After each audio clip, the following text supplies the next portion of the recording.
Ay pag ganyan naman talaga nakahain sa lamesa, parang piyesta ga, ay iyong ilabas na ang iyong plastic at tayo'y magsasharon.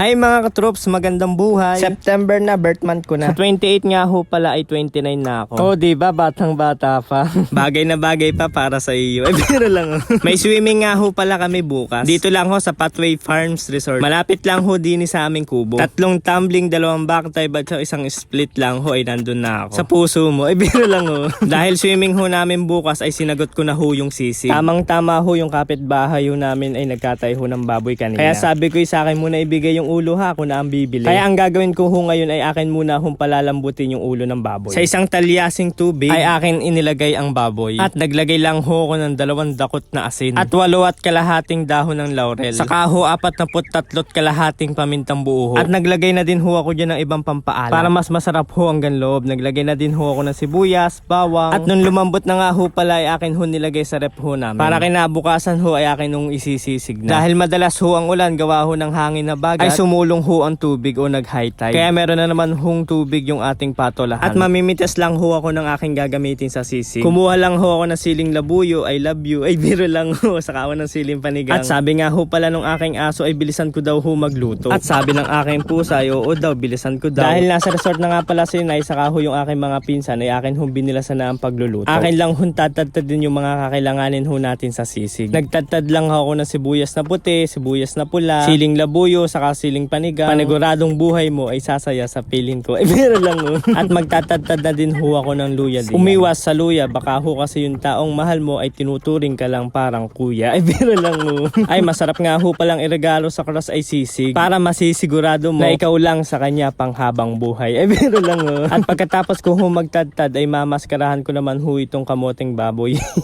Kamoting baboy, yung ulo ho ng baboy. Nakain kasi ako ng kamote ngayon, napapakamote na ho tuloy ako ngayon. Pagkatanggal ko nga ho pala niyan, akin ho yung iihaw. Iihaw sa likod ng aking tubig lawa. At yan nga ho pala tubig na nasa aking likod, na nasa aking patolahan. Ayan nga ho pala ay tubig lawa. Konektado ho sa Laguna de Bay. Dahil mababa nga lang ho pala yung ihawan natin, ay babantayan ho natin maigi para hindi ho siya masobrang sunog. Ay pag ganyan na ho, ay pwede na ho natin hanguin. Para hindi ho pumait. Magiging papaitan ho iyan, ay biro lang ho. At mag-iihaw na din ho ako ng atay ng manok. At nakalimutan ko nga ho pala yung bawang, kaya ako magtatadtad muna ho ng bawang bago ho natin siya lutuin. At pagkaihaw ko ho ng ulo ng baboy ay akin naman ho siyang tatadtadin ng pangsisig ka. Siguradong pag ako yung naging asawa ay nasa tamang tao ka na. Ay biro lang ho. Diyan ko na nga ho pala siya tinadtad sa aking bilao. Para pag nahulog po ay nasa tamang tao.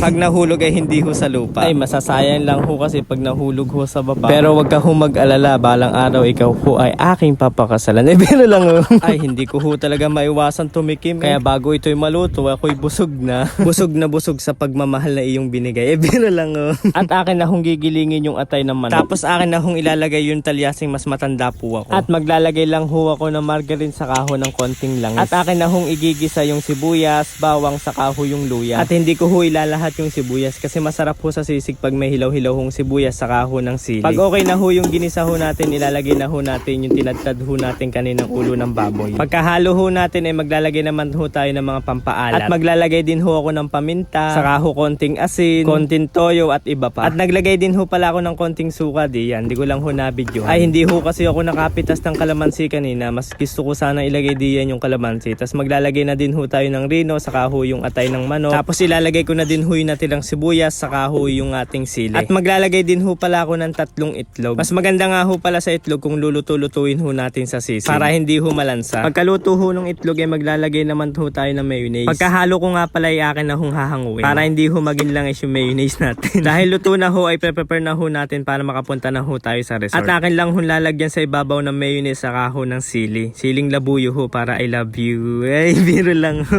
Saktong pagtapos ko nga ho palang magluto ay dumating yung aking pinsan para sunduin ako. Ay si pinsan Carlo ay ako na lang daw yung kulang diyon. Ay ako na lang daw ho yung wala. At pagkadating ko nga ho pala sa resort ay nag-iihaw sila ng manok, hotdog, talong saka ho okra.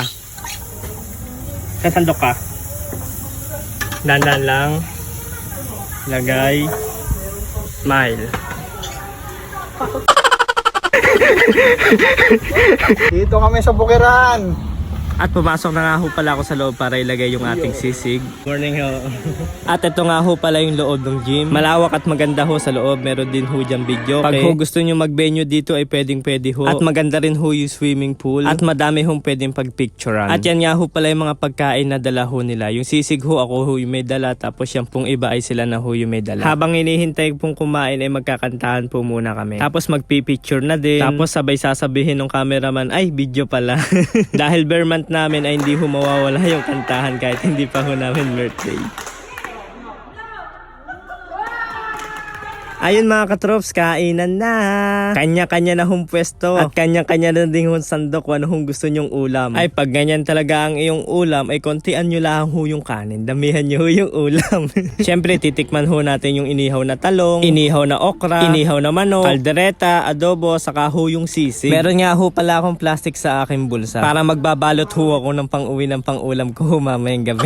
Ay sayang nga lang, ay walang lumpia. At bago nga ho pala ako mag-swimming, siyempre mag-e-emote lang ako, mag-iintay kung sino ba yung makakasama ko panghabang buhay. Eh pero lang oh. Tapos nagduyan din mag-isa si inay. Tapos pagkatapos ko nga ho pala magduyan ay magsha-shower na ako para makapag-slide na ho tayo.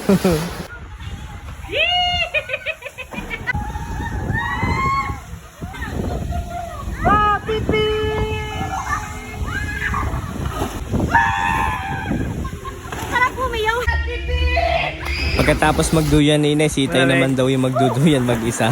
Tapos kanya-kanya na hong swimming. Tapos ako'y kakanta lang ng isa.